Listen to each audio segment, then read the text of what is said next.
ছুটি দিয়ে দিল হঠাৎ? হাতে ছিল, নিয়ে নিলাম। আসলে ওখানে ভাল লাগে না হলদিপুরে। তুমি নেই, মা এখানে, কথা বলার লোক পাই না মাঝে মাঝে। তাহলে এখানে চলে এসো, আগে যেমন টিউশন পড়েছিলে পড়াও। ব্যাপারটা আসলে তোমাকে সবকিছু বলতে পারছি না, বললে হয়তো বুঝতে পারতে।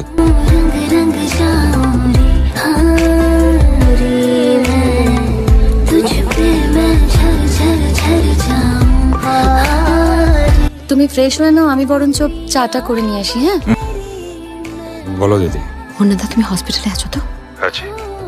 কি করবো বলো? তোমাকে একটা কথা বলবো। মেয়েরা এত কথা বলে কেন বলো তো? কটা মেয়ে দেখেছো তুমি জীবনে? কলেজে এত মেয়ে না। সে তোমার বাড়িতে আসা কমে গেছে দেখেই না আমি বুঝতে পারছি। হ্যালো, মিস্টার ঘোষ কথা বলছেন? হ্যাঁ বলুন। আপনাকে একবার হাসপাতালে আসতে হবে। না, মামাকে মিথ্যে বলেনি, সত্যিও বলেনি। তার একটা শাস্তি ওর প্রাপ্য।